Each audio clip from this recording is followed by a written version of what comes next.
Slide-nya bisa bergerak ya.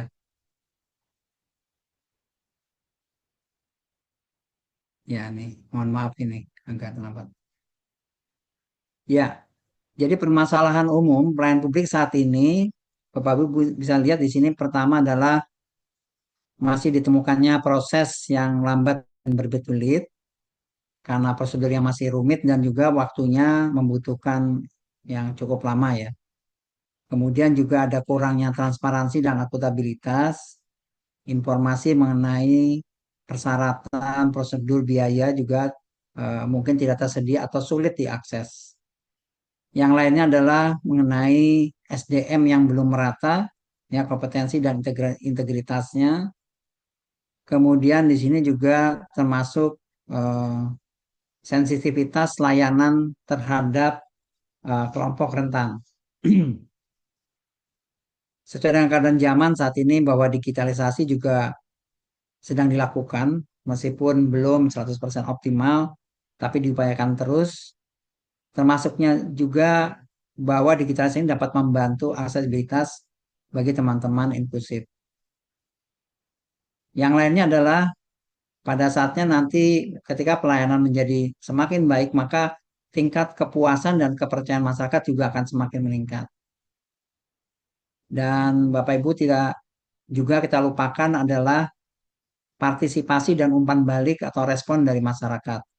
Ini menjadi catatan penting bahwa kita tahu pelayanan kita berikan itu memang dirasakan manfaatnya oleh masyarakat dan mereka bisa terlibat dalam penyusunan kebijakan maupun pelaksanaan kebijakan mengenai pelayanan publik khususnya di akses. Nah, ini kita bicara mengenai akses layanan masih terdapat ketimpangan ya, di mana kelompok rentan seperti disabilitas, lansia dan perempuan, anak ya juga teman-teman kita di daerah 3T ya, ini masih belum sepenuhnya mendapatkan layanan yang inklusif ya dari salplasnya sampai akses layanan seperti misalnya informasi tadi ya digital. Selanjutnya di slide berikutnya dilihat bahwa ya bisa digeser. Iya. Baik Bapak Ibu sekalian, di sini kita lihat ya secara umum pengertian mengapa kita perlu suatu semacam prinsip desain universal ya bagi penyelenggaraan pelayanan publik yang inklusif. Sebagai contoh misalnya kita sudah menyediakan loket layanan, tetapi Bapak Ibu bisa lihat bahwa loket layanan yang di atas yang tidak sesuai itu menyulitkan akses buat teman-teman yang disabel ya. Tetapi yang di bawahnya ketika dilakukan perbaikan atau penyempurnaan maka menjadi lebih mudah akses buat teman-teman untuk melakukan eh, pelayanan ya, baik menerima maupun pemberi layanan. Nah, selanjutnya juga terkait dengan misalnya adanya akses untuk eh, masuk ke lift misalnya ya, dan juga dalam akses masuk ke pintu masuk jalan ya. Di sini bisa dilihat perbedaannya. Nah, hal seperti itulah yang menjadi perhatian kita bersama yang perlu ditingkatkan ya. Kita sebagai penyelenggara pelayanan publik perlu memberikan akses yang lebih mudah untuk teman-teman kelompok rentan ya. Bukan hanya disabel tapi juga misalnya lansia juga ya yang mempunyai keterbatasan maupun perempuan, anak-anak ya, perempuan hamil terutama ibu menyusui juga dan juga daerah 3T ya. Di daerah 3T ya tentu disesuaikan dengan kondisi geografis dari masing-masing eh, daerahnya begitu. Lanjut di slide berikutnya. Ya, ini sebagai pengetahuan kita bersama bahwa indeks inklusivitas secara global ini Indonesia masih kalah ya dari rekan-rekan di ASEAN. Bahkan ini survei tahun kemarin 2024 masih lebih tinggi Kamboja ya dibandingkan kita untuk inklusifnya. Kalau dengan Singapura, Thailand mungkin kita sudah biasa ya. Tapi di sini Indonesia yang paling bawah di antara 5 atau 6 negara ASEAN yang utama ya. yaitu di posisi 125 dari 152. Tentu ini menjadi perhatian kita bersama bagaimana membangun kepedulian terhadap eh, kelompok rentan atau inklusivitas. Data-data di Indonesia ini kami ambil dari beberapa sumber, yaitu 10,38% penduduk kita itu merupakan penyandang disabilitas. Ya. Sensus tahun 20 atau 5 tahun yang lalu. Nah, mungkin tahun ini atau tahun depan akan keluar data baru yang tentu kita harapkan berkurang ya untuk eh, pelayanannya ya. Kalau jumlah penduduknya bisa mungkin bertambah ya, karena jumlah penduduk selalu bertambah. Kemudian untuk lanjut usia juga demikian ya.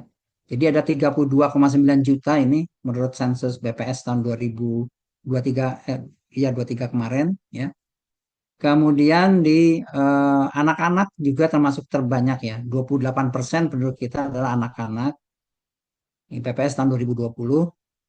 Dan ini untuk wanita hamil kami dapat data dari BKKBN di tahun 2023 ini ada 12 juta. Ya, tentu angka ini masih bergerak-gerak tapi kurang lebihnya seperti itu. Nah, kemudian di sisi lain kami juga melakukan monitoring terhadap layanan yang inklusif, aduan ya. Aduan dari masyarakat tentang hak aksesibilitas ini termasuk yang paling tinggi ya. Ada 4.632 laporan ya, akses ke pelayanan publik, transportasi, kemudian mobilitas dan juga infrastruktur yang belum ramah ya. Yang lainnya termasuk juga ini mengenai hak pekerjaan ya. Ini ada 4.076 laporan ya diskriminasi dalam penerimaan kerja, kesempatan kerja dan juga masalah akomodasi di tempat kerja ya. Serta ada isu juga kesetaraan gaji. Ini adalah laporan dari masyarakat ya.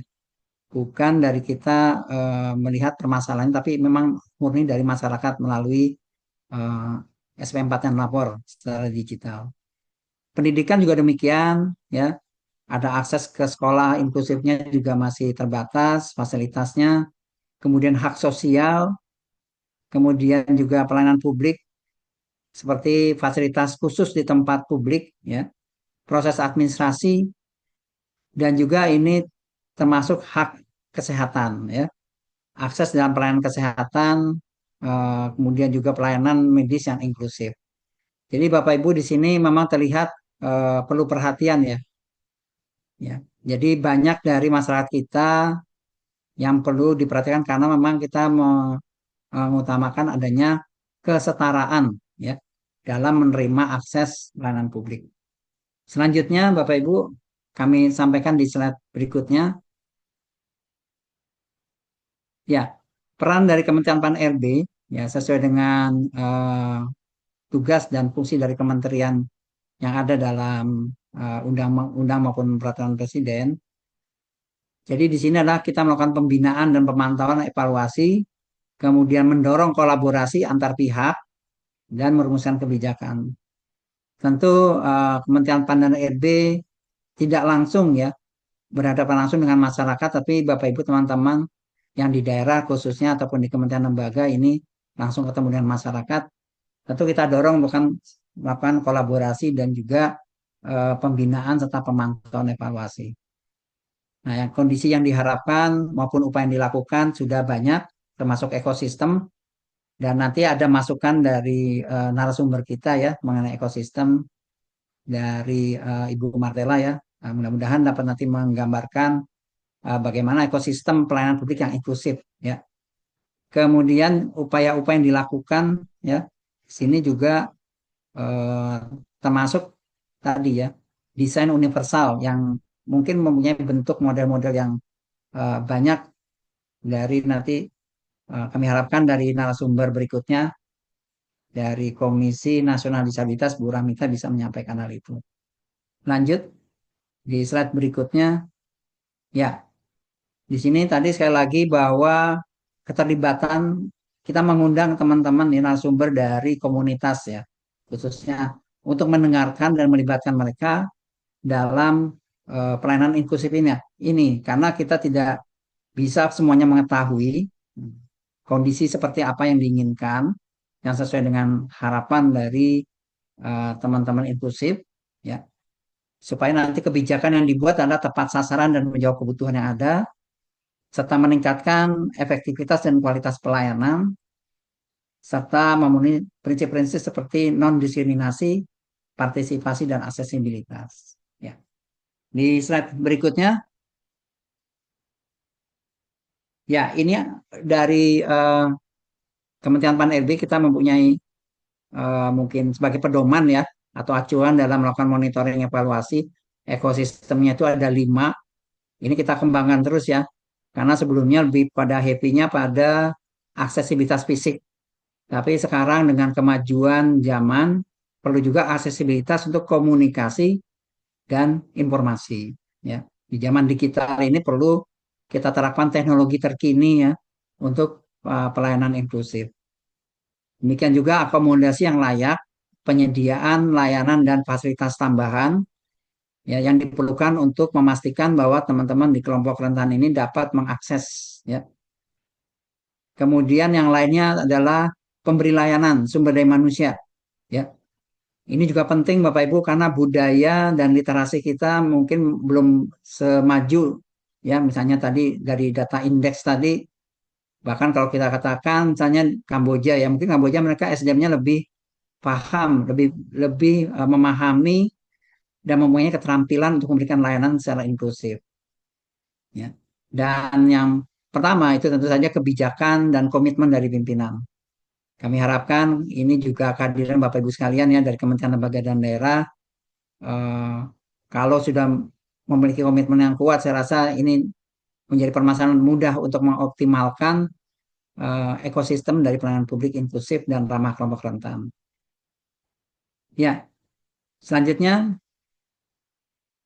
ya ini yang terakhir Bapak Ibu. Jadi kalau saat ini bagaimana penyelenggaraan publik inklusif itu bisa didorong, ya. Jadi ini perlu co-creation. Ya, tadi mendorong kolaborasinya, co-creation di sini kita mengetahui dulu stakeholder kita siapa aja. Pertama tentu aja Bapak Ibu teman-teman di pemerintahan dan lembaga penyelenggara pelayanan. Dan yang berikutnya tadi kita selalu melibatkan masyarakat dan kelompok rentan dan juga organisasi masyarakat sipil dan komunitas ya. Kalau tadi yang pertama itu adalah yang fokus ya komunitas dari kelompok rentan sendiri, tapi yang ketiga ini adalah yang peduli ya kelompok-kelompok lain, organisasi masyarakat, komunitas yang peduli dengan uh, keberadaan atau penyediaan layanan kelompok rentan.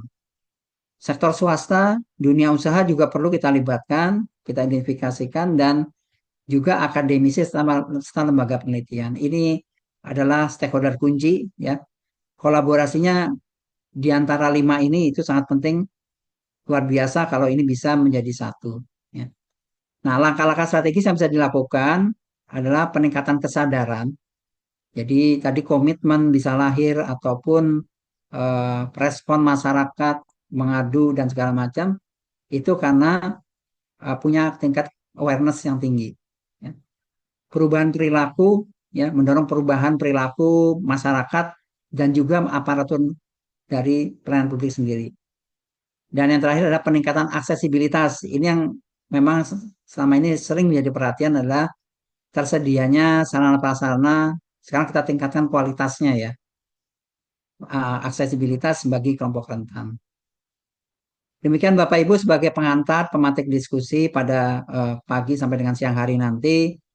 eh, dengan mengucapkan Bismillah, kami buka acara ini dan semoga knowledge sharing ini memberikan pengetahuan dan wawasan yang lebih baik, pemahaman yang lebih baik buat kita sebagai penyelenggara dan juga buat teman-teman penerima layanan inklusif. Demikian dari kami. Sekali lagi terima kasih atas perhatian Bapak Ibu sekalian. Kami tutup. Wabillahi taufiq wal hidayah. Wassalamualaikum warahmatullahi wabarakatuh. Terima kasih. Waalaikumsalam warahmatullahi wabarakatuh. Terima kasih Pak Yanwar atas pengantarnya ya, pengantar diskusi kita pada hari ini. Ada beberapa poin tadi yang apa namanya cukup perlu menjadi perhatian kita ya, terutama tadi ada ketimpangan akses gitu ya untuk mengakses pelayanan publik bagi kelompok rentan, kemudian juga pentingnya atau urgensi penerapan prinsip inklusivitas ya dan desain universal dalam penyelenggaraan pelayanan publik. Juga tadi penekanan pentingnya kolaborasi dan co-creation proses tadi ya untuk mewujudkan tadi ya harapan-harapan kita apa namanya mengenai inklusivitas dan pelayanan publik ini. Baik, sebelum Bapak Ibu kita akan lanjutkan ke sesi diskusi, sesi pemaparan ya oleh para narasumber. Kita akan ada sedikit em, pertanyaan ya, pretest, kita sebut pretest.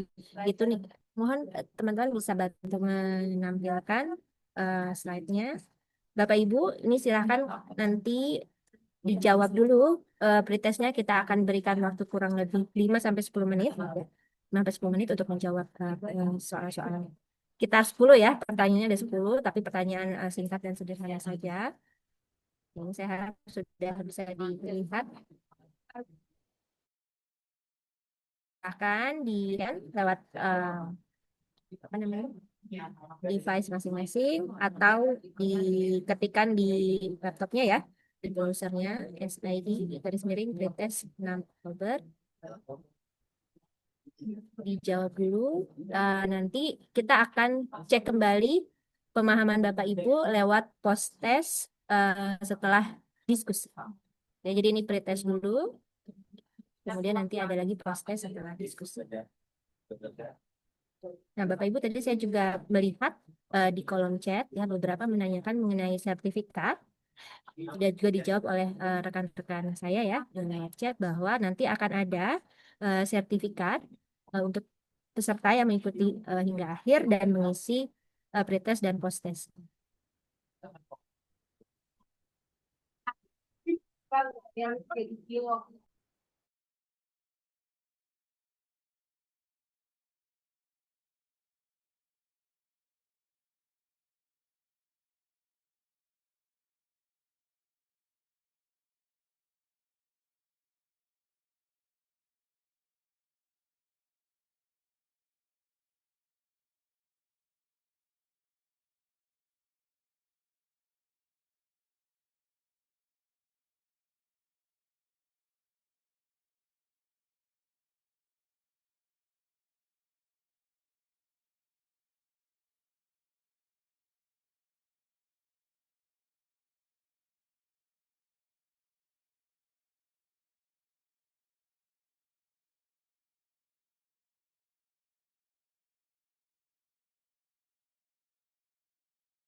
Mohon maaf, tadi saya masih mute ternyata. Ya, kami melihat ini ada beberapa yang kesulitan mengakses barcode-nya. Kita akan cek juga.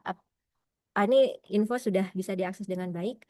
Mungkin kalau tidak bisa lewat barcode, bisa diketik saja apa linknya ya, s.id garis miring pretest 6 Oktober. Demikian.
Baik, Bapak Ibu, sambil kali ya, sambil mengisi pretestnya, tidak apa. Iya, tadi ada yang tidak bisa diakses. Nanti kita apa namanya chat juga apa namanya linknya ya, link untuk pretestnya nanti di kolom chat. Tenang saja Bapak Ibu. Nah, sambil kita mengisi, ini saya akan perkenalkan narasumber pertama kita. Kita sudah mulai ke sesi paparan. Sudah hadir ada dua orang narasumber. Yang pertama adalah Ibu atau Mbak, nanti saya atau Kakak mungkin nanti kita tanya ya berkenannya dipanggil apa. Ibu Martela Sirait merupakan CEO dan founder dari Konekin atau Koneksi Indonesia Inklusif.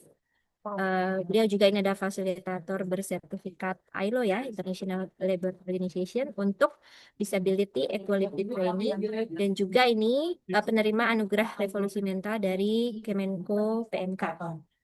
Pembangunan Manusia dan Kebudayaan. Yang kedua, ada juga sudah bergabung dengan kita Ibu Rahmita Maun Harahap. Beliau adalah komisioner dari KND, Komisi Nasional Disabilitas.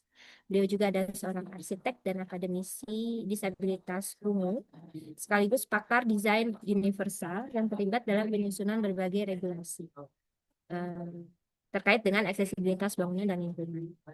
Kedua narasumber ini akan berbagi perspektif mengenai bagaimana aksesibilitas itu tidak hanya dimaknai sebagai fasilitas fisik, tapi juga budaya pelayanan, sikap aparatur, dan sistem yang menghormati martabat setiap warga negara. Untuk kesempatan pertama, saya akan berikan kepada Ibu Martela Sirait, sesuai urutan di rundown mungkin ya Bapak Ibu, dengan topik membangun ekosistem penyelenggaraan pelayanan publik yang aksesibel. Kepada Ibu Martela, apa sudah siap? Ya, halo, selamat pagi. Bisa dengar suara saya dengan baik? Bisa, bisa. Baik, kalau Oke, begitu layar baik. dan waktu kami persilakan kurang lebih 30 menit ya.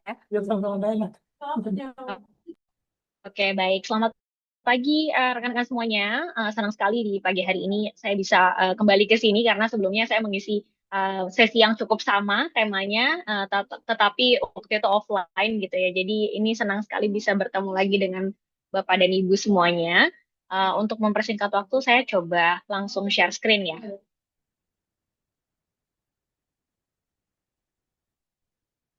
Bentar. Oke. Mudah-mudahan sudah terlihat ya di skrinnya Bapak dan Ibu sekalian. Baik, di pagi hari ini saya akan membawakan topik seputar membangun ekosistem pelayanan publik yang aksesibel. Tadi dari Mbak Vika sudah mungkin mengenalkan sedikit, saya adalah Martella Sirait, saya CEO dan CEO Facilitator. Dan hari ini kita akan membahas lebih kurangnya soal bagaimana sih sebenarnya untuk bisa membangun ekosistem yang inklusif dan aksesibel untuk semua pelayan publik. Sekilas tentang Konekin, mungkin saya akan berbagi bahwa Konekin sendiri adalah end-to-end DI services yang mengempower atau memberdayakan teman-teman disabilitas dan juga organisasi untuk mengakselerasi ekonomi inklusif gitu. Dan kami sudah berdiri dari 2018, jadi ini tahun ketujuhnya kami. Dan kami sendiri juga timnya sangat inklusif, ada disabilitas juga. Kemudian kalau hari ini nanti akan ada Bu Rahmita dari KND, salah satu pembina kami adalah Bang Jona Amanda Manik, yaitu salah satu komisioner dari Komisi Nasional Disabilitas juga. Nah, ini mungkin saya untuk apa ya, memulai sesinya, saya pengen Bapak dan Ibu atau rekan-rekan jawab secara singkat, boleh di kolom chat gitu ya. Apakah ini fakta, mitos, atau bias? Yang pertama adalah sekitar 10% dari populasi Indonesia adalah penyandang disabilitas. Apakah fakta, mitos, atau bias? Silahkan boleh ditulis oleh Bapak Ibu semuanya. Sekitar 10% dari populasi di Indonesia adalah penyandang disabilitas. Fakta, mitos, atau bias? Oke, ada yang jawab fakta, bias ya. Oke, masih fakta, fakta. Oke, sip. Jawaban yang paling tepat adalah memang fakta gitu. Jadi kalau kita lihat di datanya BPS, 10% dari total populasi Indonesia merupakan penyandang disabilitas. Sekarang yang kedua, disabilitas adalah bawaan dari lahir. Fakta, mitos, atau bias?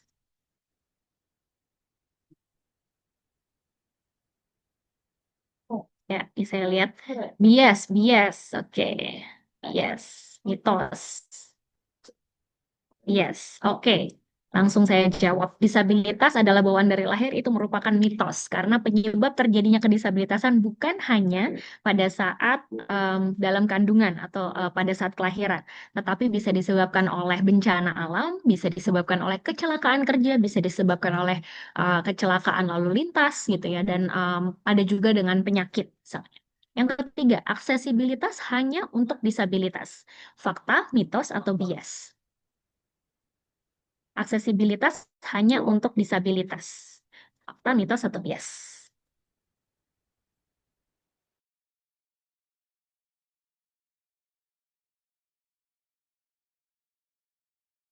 Terus kemudian ada yang jawab mitos, ada yang jawab ini untuk disabilitas itu adalah mitos. Karena tadi mungkin apa ya Bapak dari Kemenpan RB sudah menyampaikan gitu bahwa Pak Yanuar menyampaikan bahwa aksesibilitas itu sebenarnya bukan hanya soal fisik gitu ya, tetapi juga soal bagaimana berkomunikasi. Dan kalau kita bicara soal komunikasi, tidak hanya untuk teman-teman disabilitas, tapi untuk semua orang. Jadi nanti mungkin Bu Rahmita akan lebih banyak membahas tentang universal design. Namanya juga universal, tandanya penggunanya bukan hanya disabilitas, tapi semua orang. Yang keempat, tatap wajah dan bicara ke pendamping disabilitas. Nih, kalau Bapak Ibu yang memang langsung berhubungan dengan pelayanan publik gitu ya, ketika ada audiens atau apa ya yang datang adalah seorang penyandang disabilitas gitu, tatap wajah dan bicara ke pendamping disabilitas itu fakta, mitos, atau bias. Fakta, fakta, mitos. Nah, ini menarik nih, fakta, mitos.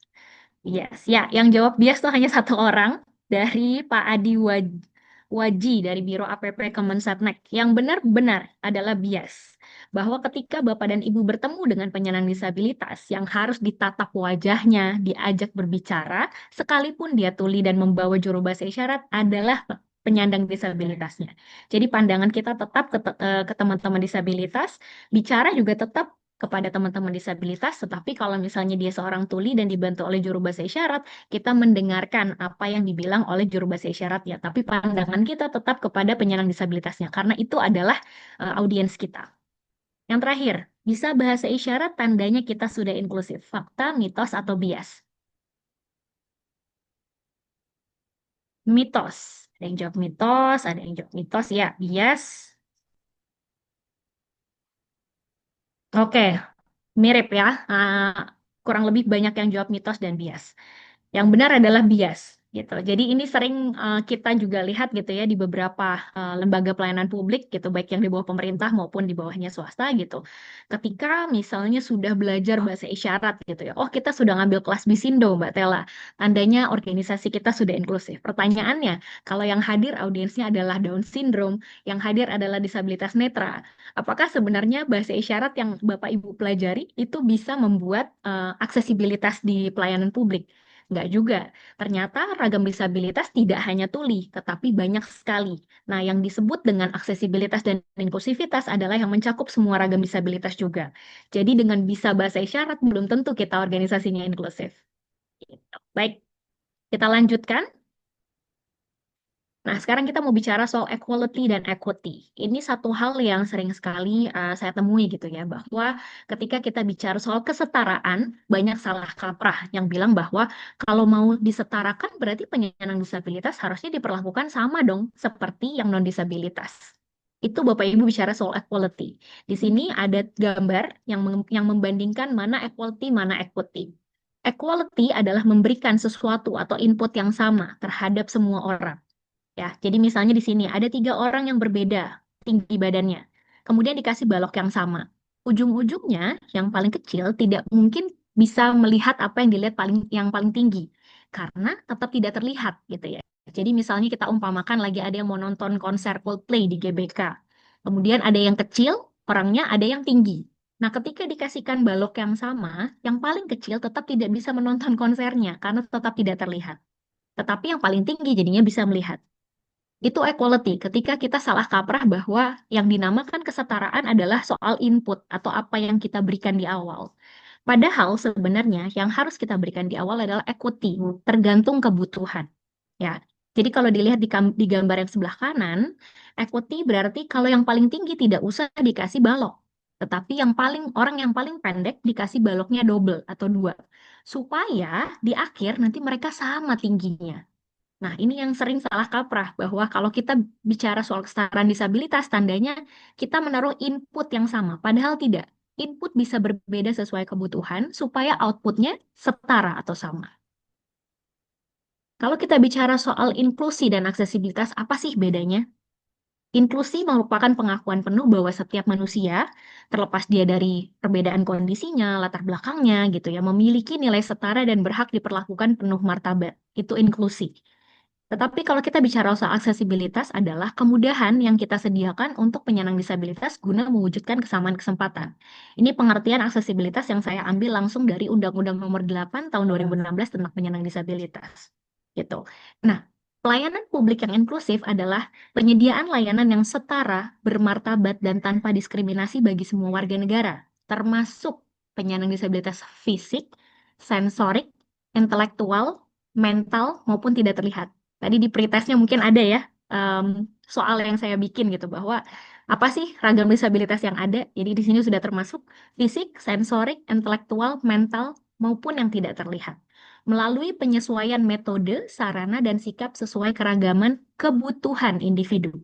Jadi kalau tadi slide sebelumnya kita bicara soal equality versus equity, ketika di sini ada keywordsnya atau kata kuncinya kebutuhan, berarti di inputnya harusnya equity, tergantung daripada kebutuhan, supaya outputnya adalah equality, kesetaraan. Gitu. Nah, meskipun sebenarnya kalau Bapak Ibu lihat ya, misalnya di mall atau lambang atau logo disabilitas adalah kursi roda, ini saya pernah menghadapi satu kejadian gitu ya dari tim saya sebenarnya. Tim saya waktu itu mau berangkat 2 orang ke Kuala Lumpur, kemudian di imigrasi tertahan. Yang pertama, karena tim saya adalah seorang disabilitas mental, tangannya, jari-jarinya tidak bertumbuh secara sempurna, atau namanya mungkin yang lebih dikenal dengan sindrom Amelia, atau ya jari-jarinya tidak bertumbuh sebagaimana mestinya pada saat dalam kandungan, jadi kecil gitu ya. Disabilitasnya tidak terlihat kecuali kalau kita bersalaman dengan dia, baru ketahuan bahwa oh jarinya pendek-pendek gitu. Yang satu lagi, dia seorang hard of hearing menggunakan alat bantu dengar tapi pakai hijab. Jadi otomatis tidak terlihat. Kalau saya seperti ini kan masih terlihat ya pakai headset gitu. Jadi pada saat di imigrasi di Bandara Soekarno-Hatta, kemudian mereka ingin masuk ke jalur prioritas karena ada yang memang prioritas untuk disabilitas, tapi ditolak. Karena alasannya, Anda bukan disabilitas. Oh ya, saya disabilitas fisik. Oh, tapi Anda nggak pakai kursi roda. Itu jawaban dari petugas imigrasinya. Untuk rekan saya atau tim saya yang memang tidak menggunakan alat bantu tapi merupakan disabilitas fisik karena jari tangan dan kakinya tidak bertumbuh dengan sempurna. Nah, yang satu lagi, yang hard of hearing, dia mengaku bahwa saya tuli. Pertanyaan dari petugas imigrasinya, tuli kok bisa bicara?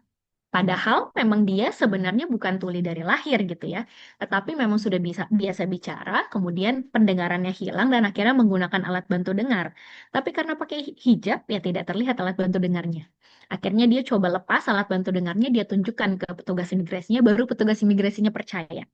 Nah, ini yang mungkin sering salah kaprah gitu ya bagi Bapak Ibu yang memang melakukan pelayanan secara langsung face to face atau berhadapan dengan penyandang disabilitas, bahwa tidak semua ragam disabilitas itu menggunakan alat bantu, tidak semua ragam disabilitas itu terlihat.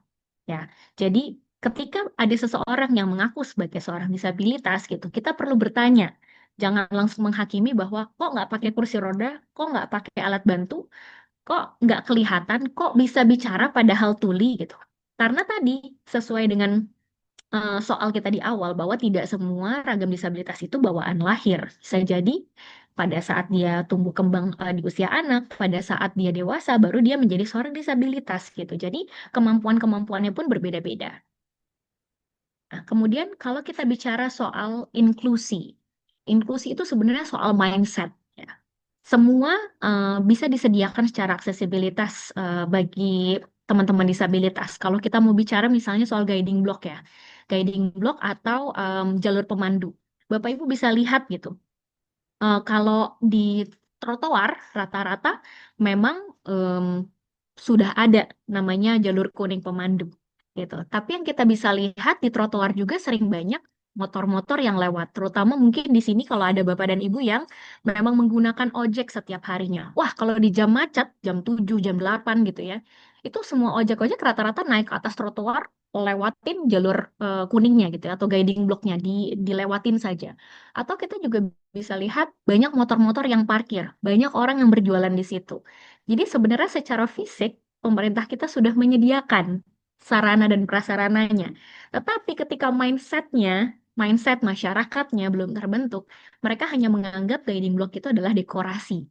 Padahal itu adalah aksesibilitas bagi rekan-rekan disabilitas netra yang perlu berjalan di trotoar menggunakan tongkat dan itu adalah jalur pemandunya gitu. Jadi kalau Bapak Ibu lihat ada yang warna kuning di trotoar itu ada yang eh, bergambar garis lurus, ada yang berbentuk bulat-bulat. Yang garis lurus itu menandakan jalan terus. Jadi pada saat tongkatnya menyentuh yang garis lurus, teman-teman disabilitas netra akan tahu bahwa oh ini masih jalan terus. Tapi ketika menyentuh yang bulat-bulat, tandanya itu adalah stop dulu atau berhenti dulu karena bisa jadi itu penanda bahaya. Misalnya mau sudah di akhir trotoarnya atau misalnya pada saat itu sudah ada penyeberangan gitu. Jadi itu yang digunakan oleh mereka untuk memandu bagaimana mereka berjalan di trotoar gitu ya. Nah, jadi aksesibilitas itu sebenarnya tergantung daripada kebutuhan, fungsi, dan aturan. Dan tidak hanya sekedar fisik. Ya, jadi bukan hanya sekedar rem ketika misalnya kantornya Bapak dan Ibu, yang penting ada bidang miringnya gitu ya. Saya sering berkelakar atau bercanda gitu. Kadang-kadang kalau kita temui ya, entah itu di mall atau di kantor pelayanan publik, remnya tuh terlalu curam. Kemudian saya biasanya bilang sama petugasnya, Pak, Bu, ini kalau ada yang naik nih gitu ya, bisa jadi yang awalnya nggak pakai kursi roda jadi pakai kursi roda karena terlalu curam gitu.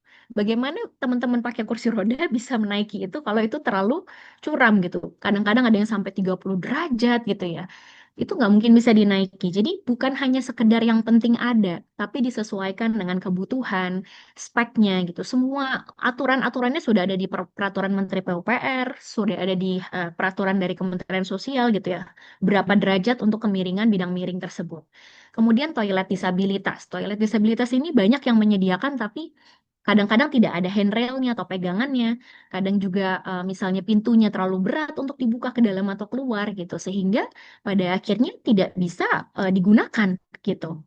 Nah, Braille juga sama gitu. Jadi misalnya Braille, banyak yang di beberapa instansi pemerintahan, oh bukunya kita cetak Braille saja gitu.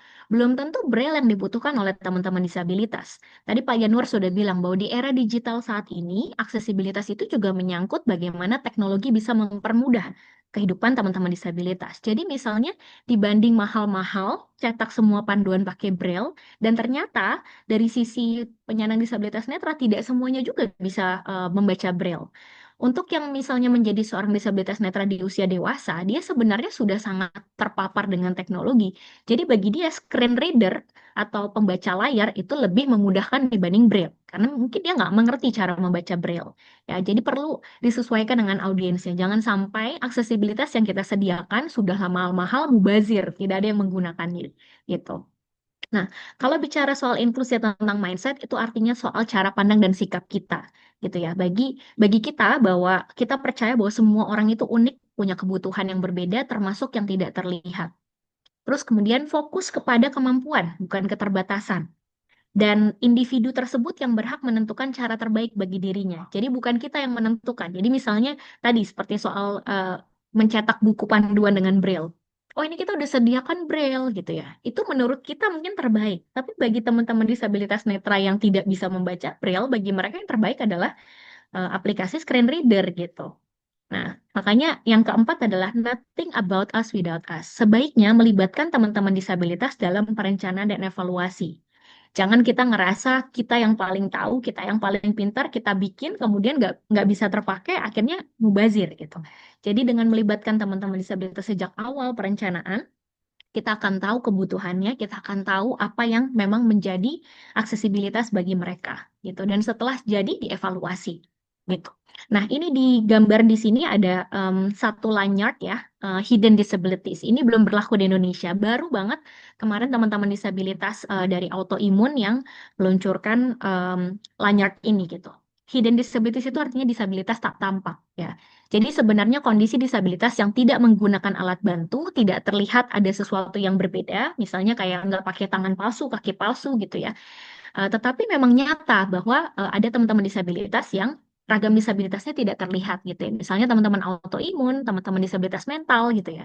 Kalau kita nggak tahu, perawakannya sama aja dengan kita, tapi sebenarnya seorang penyandang disabilitas. Nah, disabilitas tak tampak itu secara internasional, secara global, itu logonya adalah sunflower atau bunga matahari gitu. Dan itu punya filosofinya sendiri. Nanti teman-teman bisa cari deh gitu. Nah, ini sudah diberlakukan di Changi Airport di Singapura, kemudian di Malaysia, di Kuala Lumpur, dan di berbagai negara sebenarnya. Ketika ada seorang penumpang yang memakai lanyard ini, tandanya dia eligible untuk bisa mendapatkan fasilitas disabilitas. Ya, meskipun secara perawakan kita melihatnya kok kayaknya kayak non disabilitas ya nggak ada alat bantunya nggak terlihat disabilitas gitu tapi ketika sudah punya lanyard ini berarti mereka eligible untuk mendapatkan fasilitas prioritas gitu. Nah, ini yang sebenarnya di Indonesia juga cukup banyak ya. Jadi, saya nggak tahu apakah di antara Bapak dan Ibu ada yang punya saudara atau bahkan dirinya sendiri memiliki autoimun gitu ya. Karena autoimun itu juga menyebabkan disabilitas, meskipun tidak semuanya gitu ya. Jadi, di tim saya sendiri, anak intern saya tuh ada yang autoimun gitu, yang sebenarnya kalau dia naik tangga itu sering sekali jatuh gitu. Jadi, memang secara keseimbangan tidak dipengaruhi oleh autoimunnya gitu. Tapi kalau naik lift baik-baik saja. Tapi kalau misalnya naik tangga, turun tangga itu bisa jatuh benar-benar jatuh yang terjerembab gitu. Nah, itu adalah kondisi autoimun yang akhirnya mempengaruhi dia menjadi seorang disabilitas fisik gitu karena memang tidak mampu untuk bisa naik turun tangga gitu dan tidak bisa berdiri dalam waktu yang lama. Sehingga dia eligible untuk harusnya bisa mendapatkan prioritas misalnya kalau di bandara, oh ya udah kita coba naik bagi gitu ya misalnya. Nah, itu dia eligible harusnya mendapatkan. Nah, itu tadi yang bagaimana sebenarnya inklusi itu tentang mindset kita. Dan kalau kita bicara soal kerangka pikir, ada 4 kata kunci di sini yang Bapak Ibu bisa apa ya, bisa pahami. Pertama kata kuncinya adalah hak. Ini dari teman-teman disabilitas. Apakah layanan kami setara? Itu pertanyaan kita untuk rekan-rekan disabilitas. Sudahkah saya memberikan layanan yang setara? Misalnya, tadi jalur cepat atau fast track. Itu bukan fasilitas istimewa, tetapi pemenuhan hak. Yang kedua, kata kuncinya adalah akses. Bisakah mereka menjangkaunya? Contohnya, pintu otomatis, kontras warna tinggi, meja pelayanan rendah. Jadi, disesuaikan dengan kebutuhan teman-teman disabilitas. Yang ketiga adalah martabat. Semua orang ingin dihargai, termasuk teman-teman disabilitas. Maka pertanyaan kita adalah, apakah mereka merasa dihargai? Seperti yang tadi saya bilang, bahasanya sopan, tatap wajah pelanggannya. Jadi meskipun ada pendampingnya, yang kita tatap adalah wajah pelanggan kita. Izin sebelum membantu, jangan buru-buru membantu, mendorong kursi roda gitu ya, atau memegang tangan teman-teman disabilitas netra tanpa harus bertanya terlebih dahulu. Jadi izin dulu. Jadi misalnya ada yang pakai kursi roda.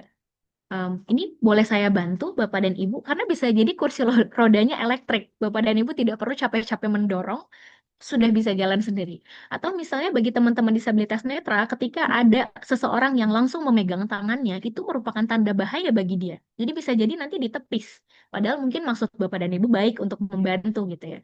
Jadi lebih baik izin terlebih dahulu dengan mendekatkan punggung tangan Bapak dan Ibu dengan punggung tangan mereka, sentuhan seperti ini. Halo, nama saya Martella. Saya mau membantu. Apakah Bapak dan Ibu perlu bantuan untuk bisa ke suatu tempat gitu? Misalnya ketemu sama teman-teman disabilitas di jalan gitu ya yang ingin menyeberang, supaya mereka tidak merasa itu bahaya gitu. Yang keempat, kata kuncinya adalah partisipasi. Bisakah mereka berperan? Contohnya dengan digital screen reader, terus kemudian aplikasi speech to text gitu.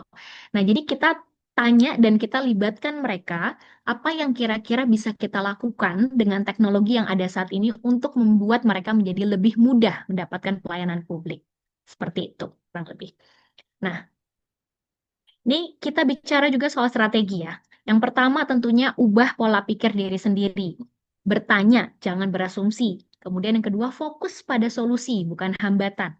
Yang ketiga, lihat individunya, bukan labelnya. Jadi berinteraksi dengan orangnya, bukan disabilitasnya.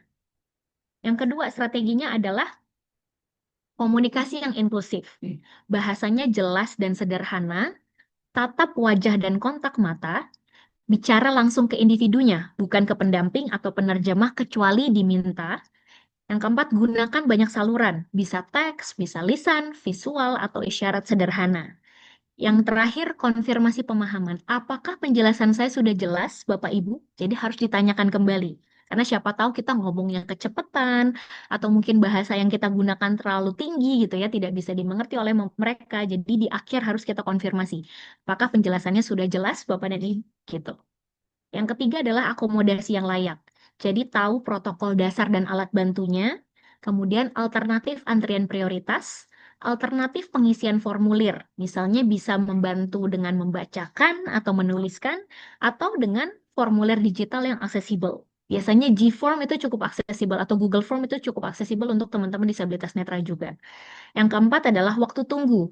Berikan informasi yang jelas dan alternatif jika prosesnya lama. Jadi mungkin ada beberapa ragam disabilitas yang misalnya di dalam pelayanan kerangka pelayanan publik ada SOP satu pelanggan itu cuma maksimal 5 menit. Nah, tapi dengan menyediakan akomodasi yang layak, tandanya Bapak dan Ibu tahu bahwa mungkin ada ragam disabilitas yang butuh waktu lebih dari 5 menit supaya mereka bisa mengerti penjelasan Bapak dan Ibu dan mengisi formulirnya. Nah, jadi itu yang dinamakan akomodasi yang layak.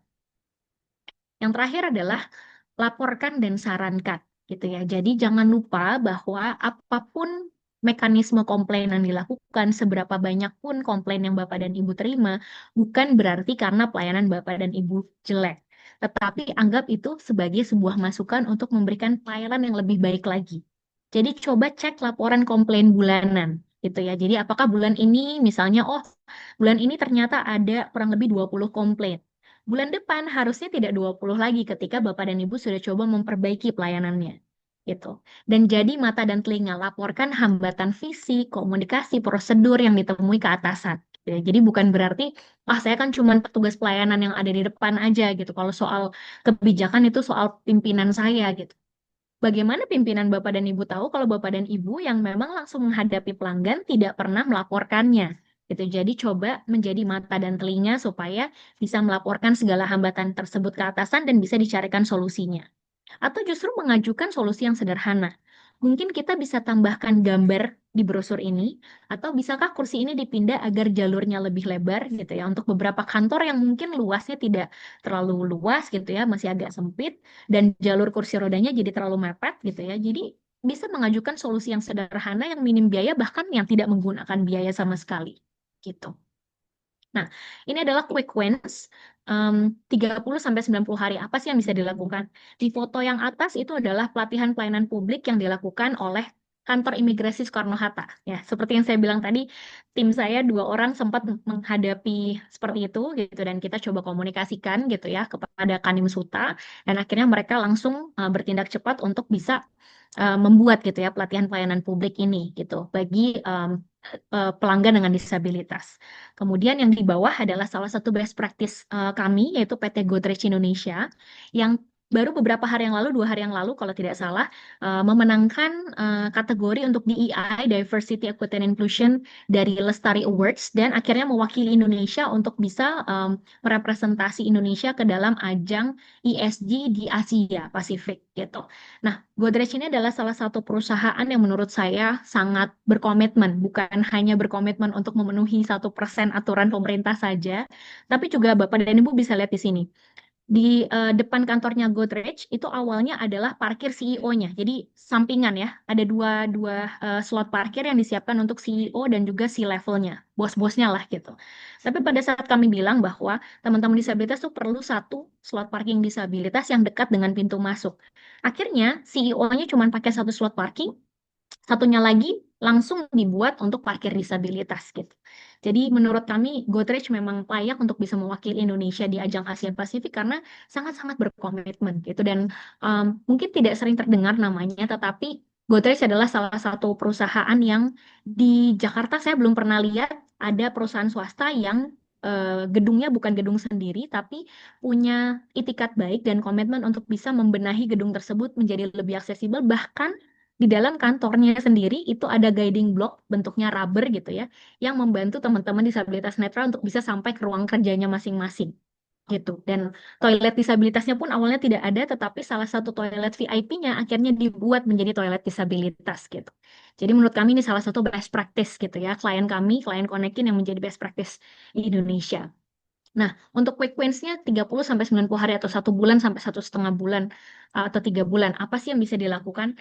Yang pertama tentunya asesmen aksesibilitas, menyesuaikan dengan apa yang tertera di dalam peraturan. Bahwa sebenarnya pemerintah tuh wajib menyusun mekanisme audit aksesibilitas. Misalnya kalau untuk pelayanan publik dibuatkan satu mekanisme audit aksesibilitasnya supaya secara berkala kita bisa lihat apakah sudah cukup aksesibel atau belum. Dan standarisasinya minimal dengan Peraturan Menteri PUPR Nomor 14 Tahun 2017 tentang akses kemudahan bangunan gedung.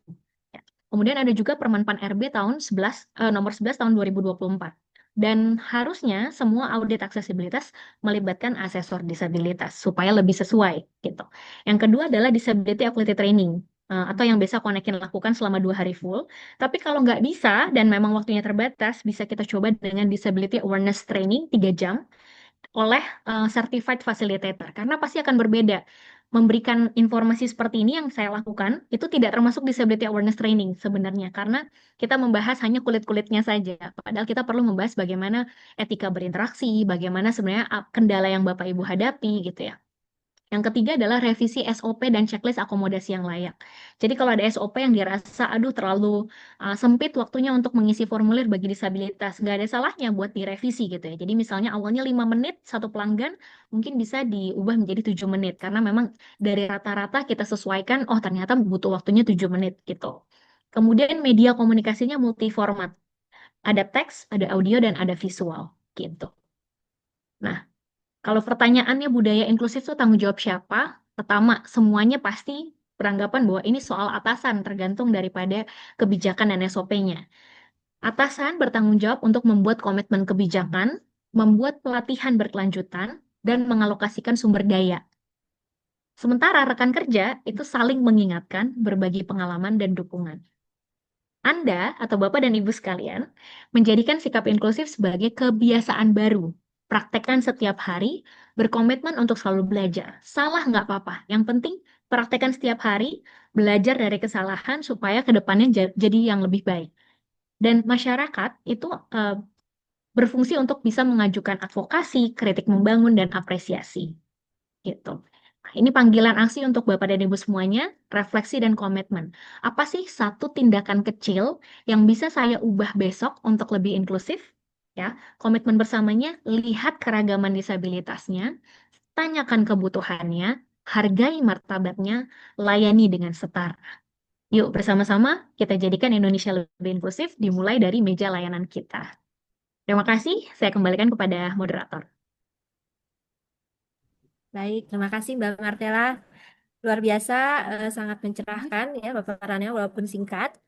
Tapi ini di forum ini kita mencoba membangun awareness dulu ya, terutama bagi para aparatur yang mungkin belum apa namanya itu terpapar lah isu-isu terkait inklusivitas ini. Jadi kita sudah memulai gitu kan untuk menyebarluaskan prinsip-prinsip inklusivitas dalam pelayanan publik.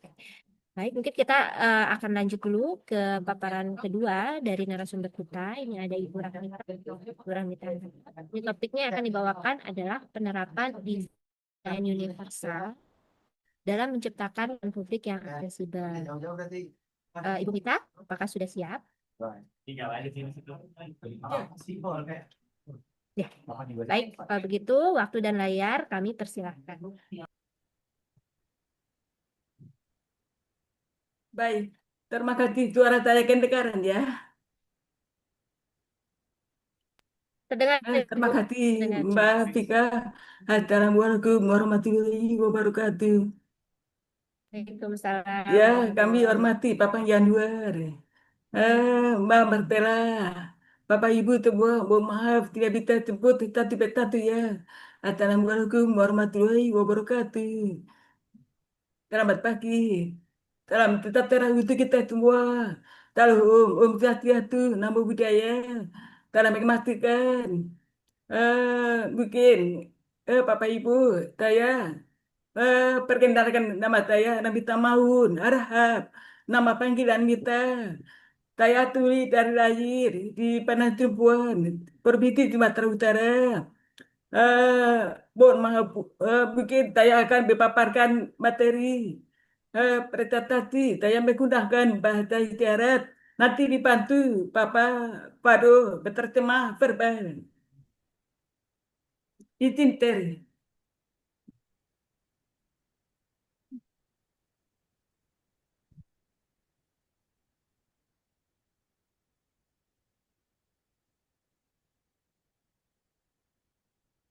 Sekretariat.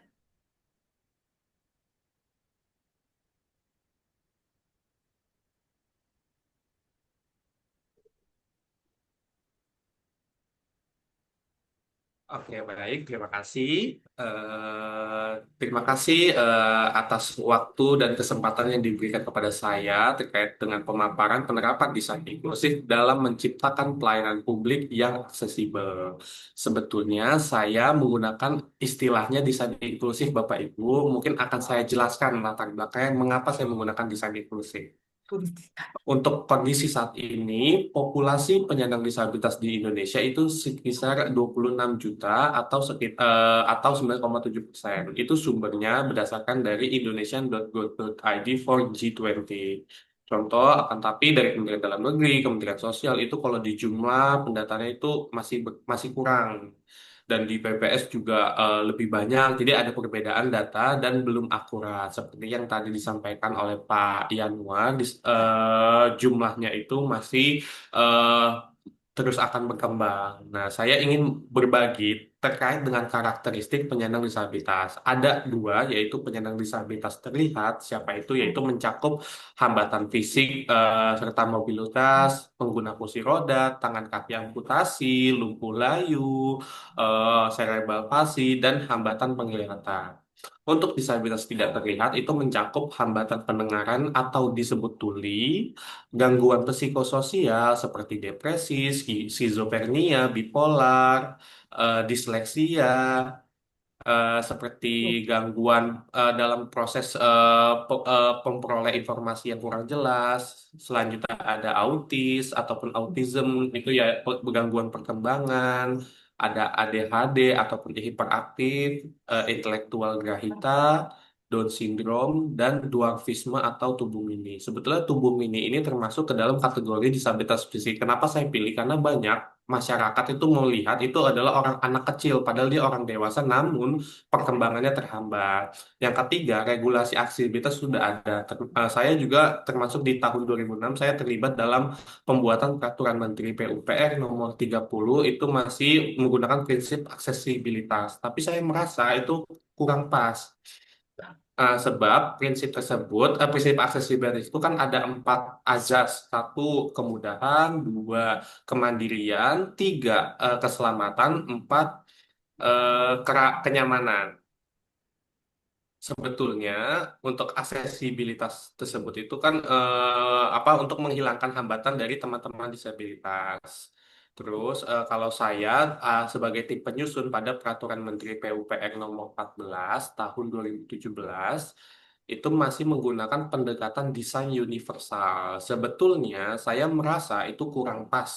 Kenapa? Karena desain universal itu satu untuk semua orang. Nah, saya bingung dengan istilah sebut. Contoh untuk rem. Di bangunan-bangunan tidak ada tangga, ada remnya saja. Semuanya digunakan rem. Contoh untuk netra bisa menggunakan rem, fisik bisa menggunakan rem. Tapi kalau saya merasa kurang pas seperti itu. Sebetulnya untuk kebutuhan disabilitas yang tidak terlihat itu masih belum diberikan penerapan yang inklusif. Nah, kenapa? Sebab saya menggunakan istilah desain inklusif karena saya melihat kalau desain inklusif itu sesuai dengan kebutuhan dari teman-teman disabilitas yang tidak terlihat. Bahwasannya di situ ada perbedaan dan kita harus menghormati hal tersebut. Kita sudah mempunyai dasar hukum dan di situ sudah jelas dari CRPD, Undang-Undang Nomor 19 Tahun 2011 dan dilanjutkan dengan Undang-Undang Nomor 8 Tahun 2016 tentang penyandang disabilitas. Di situ ada pasal 18 terkait dengan hak aksesibilitas dan pasal 19 tentang hak pelayanan publik. Dan juga ada Peraturan Menteri PUPR nomor 14 tahun 2017 tentang persyaratan kemudahan bangunan gedung dan PP nomor 42 tahun 2020 itu sama dengan gambaran-gambaran dari PP nomor 14 tahun 2017. Nah, waktu itu pada penyusunan saya tidak terlibat. Terus selanjutnya di PP nomor 16 tahun 2021 saya juga baru dilantik menjadi komisioner Komisi Nasional Disabilitas dan saya langsung bertemu dengan Wakil Menteri PUPR Ibu Diana dan saya menyampaikan di PP tersebut sudah disahkan tapi ada gambaran-gambaran yang hanya di copy paste dari Permen 14 tahun 2017. Jadi gambaran-gambarannya tuh masih kurang jelas dan pada saat itu juga tidak melibatkan teman-teman disabilitas dalam penyusunannya. Dan alhamdulillah sekarang sudah direspon positif oleh Ibu Wakil Menteri PU. Nantinya akan direvisi terkait dengan PP nomor 16 tahun 2021, tapi menggunakan istilah kata desain inklusif, tidak menggunakan istilah desain universal lagi. Selanjutnya untuk Kementerian Pan-RB nomor 11 tahun 2004 yang tadi sudah disampaikan oleh Pak Yanuar peraturannya dan di situ juga banyak peraturan-peraturan misalnya dari pemerintah daerah, pemerintah pusat dan juga ada turunan-turunan dari Undang-Undang 8 tahun 2012 seperti harmonisasinya. Di situ apakah sudah sesuai implementasinya seperti itu. Dan saya juga pernah terlibat menjadi audit. Di situ ada nama saya mewakili KND. Di situ sudah ada daftar namanya. Selanjutnya,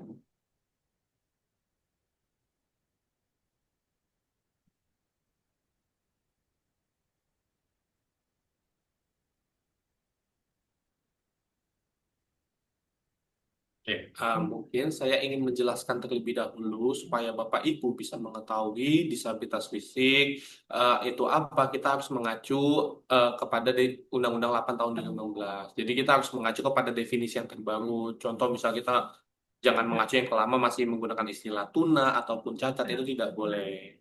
Ataupun menggunakan istilah ada yang normal, disabilitas itu tidak normal itu tidak boleh. Kita sebenarnya disabilitas normal sama dengan Bapak Ibu. Saya mempunyai hambatan yaitu ketulian. Mohon Bapak Ibu bisa diingat. Jadi nanti kalau Bapak Ibu ingin membuat laporan atau tugas-tugas harus menggunakan kata penyandang disabilitas karena kita harus mengacu ke Undang-Undang 8 tahun 2016 kan. Definisinya adalah setiap orang yang mengalami keterbatasan fisik, intelektual, mental, dan sensori dalam jangka waktu lama untuk berinteraksi dengan lingkungan dapat mengalami hambatan ataupun kesulitan dalam berpartisipasi ya secara penuh, efektif, dan lainnya. Seperti itu berdasarkan kesamaan hak. Kalau misalnya disabilitas fisik seperti yang ada di gambar itu ada amputasi tangan dan kaki, paraplegia, pengguna kursi roda, cerebral palsy, kusta ataupun tubuh mini. Untuk disabilitas sensori itu banyak orang-orang disabilitas sensori itu dipikir itu hanya netra saja. Sebetulnya ada dua Bapak Ibu, ada penglihatan dan pendengaran. Kalau penglihatan itu netra total dan low vision. Kalau low vision itu bisa melihat tapi ada jarak yang terbatas itu berapa sekian meter. Jadi kalau misalnya untuk membaca teknologi itu harus menggunakan huruf kapital ataupun besar. Terus untuk yang hambatan pendengaran itu ada rungu bicara dan kurang dengar. Untuk disabilitas intelektual tuh hambatannya tuh ada yang memorinya menurun, mungkin IQ-nya di bawah 60 dan pengetahuannya juga masih kurang. Yang kedua itu ada Down syndrome yang memiliki wajah yang sama seperti itu. Terus juga lambat belajar seperti itu. Terus selanjutnya untuk disabilitas mental itu ada dua, ada mental psikososial ataupun gangguan jiwa, terus dan juga gangguan perkembangan seperti autis dan hiperaktif. Terus untuk disabilitas ganda itu disabilitas yang lebih dari satu, contoh buta netra tuli, disleksia fisik, autis fisik, contohnya seperti itu dan lain-lainnya.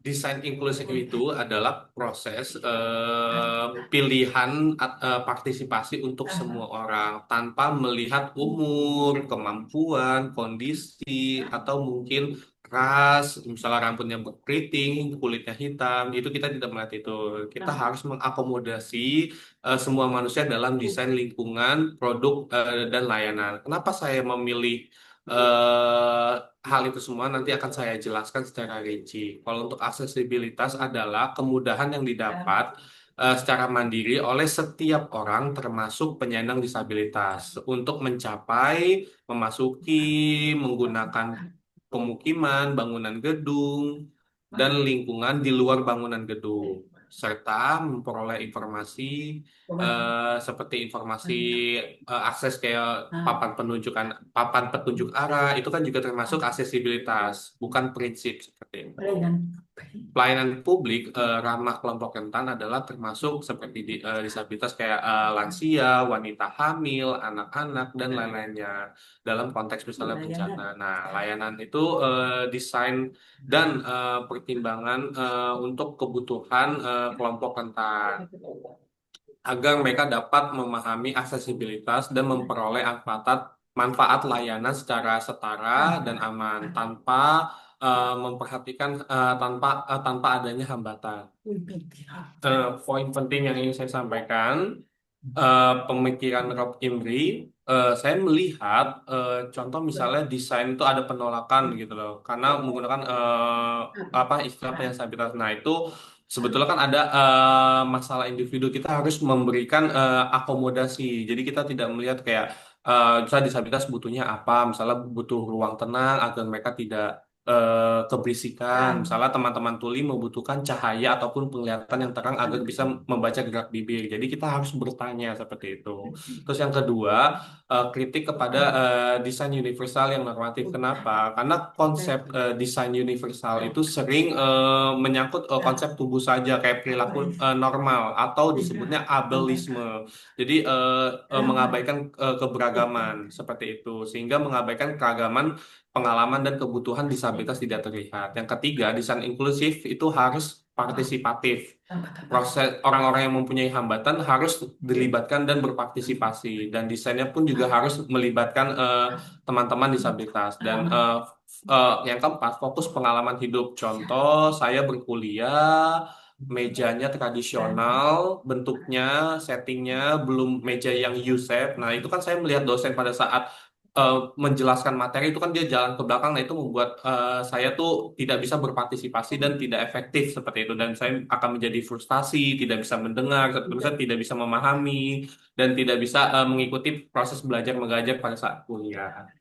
Contoh ada bentuk gambar yang paling kiri, itu kan itu ableisme. Contohnya itu orang-orang yang apa disabilitas dan non disabilitas itu terpisah. Contoh sama seperti istilahnya eksklusif. Terus yang kedua, yang di tengah itu desain universal. Kamu butuhnya apa? Satu untuk semua, pakai dikumpulkan menjadi satu. Misalnya disabilitas dikumpulkan menjadi satu seperti itu. Nah, kalau inklusif itu semuanya bergabung seperti itu. Contohnya Bapak Ibu yang bukan disabilitas dan Bapak Ibu yang penyandang disabilitas digabung menjadi satu dalam satu kegiatan. Itu adalah istilah dari inklusif. Banyak pemahaman masyarakat inklusif itu mereka tidak tahu. Dipikir itu inklusif itu hanya untuk pendidikan. Saya bilang semua pelayanan publik pun juga harus ada istilah inklusif seperti itu.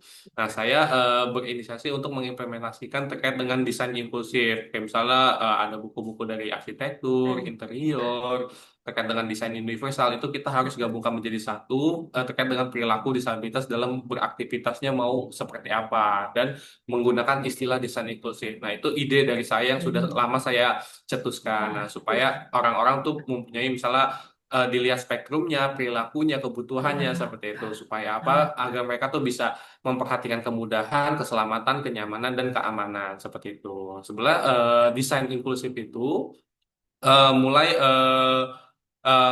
ada ketidaksesuaian hubungan dengan pengalaman disabilitas dan lingkungan ataupun ruang. Jadi perlu melibatkan individu dengan disabilitas dalam proses desain supaya bisa membantu teman-teman disabilitas untuk beraktivitas secara mandiri.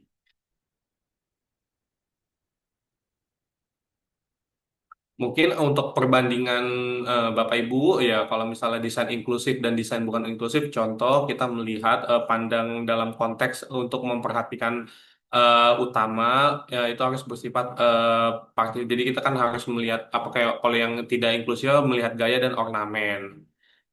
Nah, yang inklusif bersifat partisipatif dan yang bukan inklusif tidak bersifat partisipatif. Sebetulnya desain inklusif itu manusia sebagai orientasi utama dan kalau di desain bukan inklusif manusia sebagai objek. Yang keempat, desain inklusif memiliki mengajak untuk memutuskan seperti itu. Seperti kamu maunya apa, maunya ini seperti itu.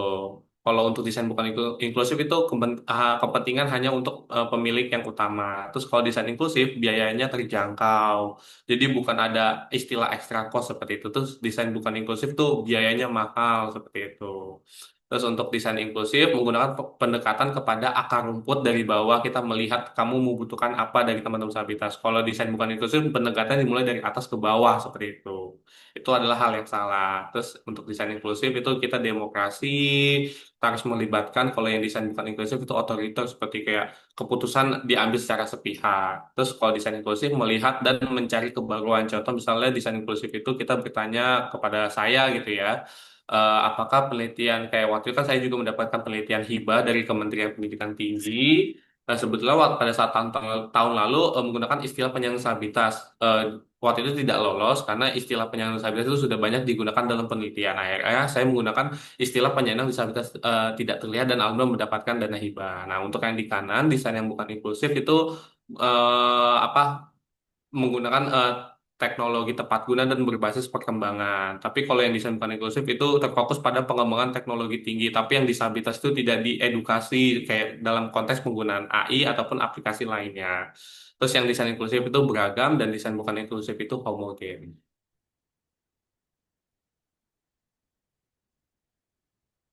Untuk gambar, saya ingin memberikan gambaran-gambaran terkait dengan desain fisik. Ini yang pertama lebar jalur pedestrian. Mungkin Bapak Ibu, apabila gerakan tangan kita melebar, itu untuk apa? Contohnya, orang-orang yang menggunakan kursi roda, kita kan akan mengukur lebarnya berapa. Itu kan ada penjelasannya di Permen PUPR nomor 14 tahun 2017. Terus untuk pengguna tongkat ataupun disabilitas netra itu juga dijelaskan. Tapi untuk tuli, autis itu tidak ada. Sebelum kan autis itu kan juga didampingi oleh orang tuanya pada saat mereka beraktivitas di tempat umum seperti itu. Sama juga dengan Down syndrome. Adapun juga tubuh mini juga menggunakan akses pedestrian yang lebih lebar dan membutuhkan kedetailan seperti itu. Jadi harus disamakan antara kebutuhan disabilitas terlihat dan disabilitas tidak terlihat. Contoh misalnya teman tuli menggunakan isyarat dua tangan sama kebutuhan untuk lebar pedestrian, tapi di permen tersebut, permen PUPR tersebut belum dijelaskan secara detail. Jadi misalnya kalau netra itu guiding blocknya di pinggir tidak boleh di tengah. Itu contohnya untuk di luar, tapi misalnya di dalam ruangan tuh juga harus ada ukurannya, terus juga harus ada tempat-tempat yang dikhususkan. Kalau untuk rem itu ada yang salah di gambarnya ya, jadi saya tidak sebut tempatnya di mana, tapi kalau untuk rem hanya cukup satu. Kenapa digabung rem dengan jalur pemandu? Itu salah menurut saya. Jadi harusnya antara rem dan jalur pemandu itu dipisah untuk penempatannya. Terus yang kuning itu yang contoh itu dipakai untuk orang-orang yang kalau netral misalnya bisa menggunakan yang di tangga. Kalau yang rem itu bisa digunakan untuk yang pengguna kursi roda. Jadi itu kan ada tiga gambar yang salah ya. Jadi tidak pakai guiding block yang benar itu yang sebelah kanan itu yang benar. Contohnya ya yang sesuai diarahkan. Nah, untuk selanjutnya yang sebelah kiri itu jalur pemandu untuk masuk ke akses ruangan itu betul di situ ada guiding blocknya sama seperti yang saya tunjukkan itu ya itu kan dia terpisah seperti itu tidak boleh digabung tolong diingat kembali ya Bapak Ibu untuk akses guiding block terus kalau untuk lurus itu kan untuk memberikan arah untuk berjalan itu namanya guiding block seperti itu kalau yang di kanan yang bulat-bulat itu istilahnya untuk mengingatkan apabila misalnya disuruh stop ataupun ada belok ke kanan, ke kiri seperti itu. Contoh gambaran yang di bawah apabila mau maju seperti itu ada contoh gambarnya seperti itu dan model gambarnya seperti apa juga ada. Dan untuk tangga contoh misalnya teman netra kalau melalui lift itu tidak usah menggunakan lift. Jadi bisa liftnya juga harus ada akses gitu loh, ada guiding blocknya supaya mereka tuh dari teman-teman netra bisa memberikan mendapatkan informasi terkait dengan akses guiding blocknya. supaya ada bentuknya kayak misalnya harus ada pengganjalnya di apa tangganya supaya mereka tidak tergelincir itu jadi seperti istilahnya anti slip seperti itu. Terus untuk pintu masuknya harus otomatis apabila kalau misalnya orang yang tidak punya tangan tidak bisa membuka pintu, jadi harus menggunakan pintu yang otomatis dan juga teman-teman yang mempunyai hambatan komunikasi kayak tuli menggunakan bahasa isyarat setelah pintunya terbuka tadi kelupaan tadi saya ngomong apa ya itu membuat mereka tidak nyaman. Jadi harus bisa kalau bisa menggunakan pintu otomatis. Terus juga kalau dalam ruangan pintunya harus ada sebagian kaca ya supaya teman-teman tuh bisa melihat di dalam oh ada orang seperti itu agar disabilitas juga tahu tapi kalau misalnya pintunya solid terus semua nanti dia asal buka oh terganggu nanti dipikirkan disabilitas tidak sopan sebelum itu kan disabilitas tidak mengetahui apa kalau misalnya di dalam ruangan itu ada orang seperti itu. Terus untuk resepsionis ataupun loket itu kan ketinggiannya juga harus bisa dilihat contoh tuh ya di gambar yang ada logo silangnya itu kan mejanya terlalu tinggi seperti itu. Itu pengguna kursi roda jadi tidak bisa mengakses seperti itu. Jadi mohon direndahkan menjadi 60 senti seperti itu agar teman-teman disabilitas pengguna kursi roda itu bisa mengakses. Terus juga petugas juga bisa menggunakan bahasa isyarat. Itu ada praktik baik contohnya di stasiun LRT. Nah, jadi itu petugas loketnya bisa menggunakan bahasa isyarat untuk berkomunikasi dengan teman tuli. Dan terkait dengan ruang duduk prioritas itu bukan kalau misalnya apa membutuhkan apa khusus ya seperti bisa apa dikasih tempat yang khusus ini contoh gambaran salahnya ya yang kanan yang kursi ketiga itu ada satu yang kosong itu untuk slot untuk menggunakan kursi roda agar mereka tuh bisa menggunakan ruang prioritas terus juga untuk lift menggunakan kaca agar teman-teman disabilitas itu bisa mengetahui misalnya kalau liftnya mati itu kan kalau liftnya bentuk kayak tertutup itu kan tidak bisa melihat tapi kalau bentuk kayak kaca itu mereka bisa melihat visual dan meminta tolong seperti itu tapi juga harus ada pengontrolan apabila liftnya memang menggunakan yang tertutup seperti itu. Terus juga untuk tinggi tombolnya juga disesuaikan, jangan 95, jadi harus di bawah mungkin 60 atau 70, karena kan misalnya tubuh mini tidak bisa memencet kalau apabila kalau tombol liftnya terlalu tinggi. Terus juga pot bunga juga harus diawas ya, nggak boleh di tengah-tengah tuh biasanya untuk di apa untuk apa tombol liftnya seperti itu. Terus juga untuk lift dan lainnya, misalnya tangga, tangga lift yang tangga, nah itu juga harus, misalnya liftnya kan terlalu jauh, nah itu bisa ada lift tangga seperti untuk misalnya tangga darurat, itu juga harus diberikan. Terus untuk toilet itu ada contoh gambar salah, jadi kan itu hanya satu, itu tidak bisa bermobilitas bagi teman-teman disabilitas pengguna kursi roda. Jadi kalau bisa, sarannya ruangannya itu 2 meter kali 3 meter atau 2,3 meter ataupun 2,4 meter. Jadi ada pegangan tangannya bukan di belakang ya Bapak Ibu, tapi di depan agar itu teman-teman penghuni kursi roda itu bisa berpindah ke dari kursi rodanya ke toilet. Terus juga wastafelnya juga di bawahnya juga tidak boleh ada partisi, jadi harus kosong agar teman kursi roda itu bisa masuk ke dalam. Terus juga harus ada tombol panggilan gawat darurat apabila misalnya teman-teman disabilitas membutuhkan bantuan atau berupa tombol ataupun tarik seperti itu. Terus juga petunjuk laki-laki perempuan tuh harus jelas perbedaan toiletnya tidak boleh kayak menggunakan warna-warna yang membingungkan jangan menggunakan istilah sepatu ataupun hak gitu ya untuk membedakan laki-laki dengan perempuan karena itu sangat apa terhambat bagi teman-teman disleksia seperti itu tapi nanti misalnya di pelayanan publik contohnya pada ada pelanggan misalnya ingin ke toilet khusus pengguna kursi roda itu jangan dikhusus toilet disabilitas itu jangan digunakan untuk pengguna kursi roda tapi bisa untuk semuanya kayak misalnya orang tua yang mempunyai anak disabilitas itu boleh masuk juga boleh mengakses jadi tidak terfokus ke disabilitas pengguna kursi roda atau netra saja seperti itu. Terus ruang tenang itu untuk penyandang disabilitas mental sama juga untuk tuli. Misalnya tuli untuk mengerjakan tugas dia tidak bisa berisik. Kayak ruangan saya ini kan ruangannya kan dikunci. Saya tidak bisa apa tidak boleh ada yang masuk dan keluar karena saya menggunakan alat. Itu pada saat saya membuat tugas saya sebagai tuli bisa berkonsentrasi. Tapi kalau ruangannya dibuka itu suara dari luar masuk itu membuat saya tidak fokus seperti itu karena menggunakan alat pastinya akan mendapatkan kebisingan seperti itu. Terus juga bisa untuk teman-teman autis dan teman-teman mental. Dan juga lokasinya harus dekat dengan kamar mandi seperti itu. Terus ruangannya juga menggunakan akustik agar kedap suara, misalnya di sebelah tuh ada ruang praktek atau apa itu menggunakan akustik itu agar mereka tuh bisa tenang, misalnya mereka bisa fokus untuk mengerjakan tugas dan lainnya. Dan untuk parkir khusus ini yang salah ya Bapak Ibu bisa dilihat untuk gambarnya. Ya, itu kan 160 untuk turun untuk pengguna kursi roda itu tidak apa terlalu mepet ya. Jadi yang benar itu harus ada space-nya. Yang lihat yang warna kuningnya itu ada space-nya. Kalau yang kiri itu yang salah. Di Unilever itu sebetulnya sudah bagus praktik baiknya, tapi yang untuk belakangnya belum ada. Tapi di sampingnya tuh sudah ada space. Kalau dari Panerbe misal ada kegiatan asesor ataupun audit, mungkin jangan sembarangan asal dicat gitu. Mungkin langsung pada panik gitu, langsung tempel apa tidak memperhatikan simbol-simbol yang mungkin bisa apabila nanti ada terkait dengan asesmen pelayanan publik itu bisa melibatkan teman-teman disabilitas untuk mengaudit seperti itu. Terus untuk bangunan wudhu, tempat wudhu ya itu untuk kerannya harusnya kan tempat duduk harus ada untuk teman-teman yang tidak punya kaki amputasi ataupun pengguna kursi roda seperti itu.